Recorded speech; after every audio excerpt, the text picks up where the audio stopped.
ശതകോടീശ്വരനും department of government എഫിഷ്യൻസിയുടെ മുൻ മേധാവിയുമായ Elon മസ്കുമായുള്ള എല്ലാ ബന്ധങ്ങളും അവസാനിച്ചുവെന്നാണ് അമേരിക്കൻ പ്രസിഡന്റ് ഡൊണാൾഡ് ട്രംപ് പറയുന്നത്.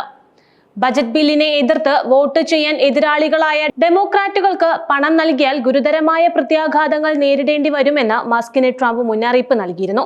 NBC ന്യൂസ് നൽകിയ അഭിമുഖത്തിലാണ് മസ്കുമായുള്ള പോരിനെ കുറിച്ച് ട്രംപ് പ്രതികരിച്ചത്. കഴിഞ്ഞ ഒരാഴ്ചയ്ക്കുള്ളിലാണ് മസ്കുമായി ട്രംപ് ഉടക്കി പിരിഞ്ഞുവെന്ന് റിപ്പോർട്ടുകൾ പുറത്തു വരാൻ തുടങ്ങിയത്. ബജറ്റുമായി ബന്ധപ്പെട്ട് ട്രംപിനെതിരെ മസ്ക് നടത്തിയ ആദ്യ പരസ്യ വിമർശനത്തിന് പിന്നാലെ ഡോജിൽ നിന്ന് മസ്ക് രാജിവെച്ചിരുന്നു. സുന്ദരമെന്ന് ട്രംപ് വിശേഷിപ്പിച്ച ബജറ്റ് ബിൽ നിരാശാജനകമാണെന്ന് CBS ന്യൂസിന് നൽകിയ അഭിമുഖത്തിൽ മസ്ക് തുറന്നു പറഞ്ഞിരുന്നു.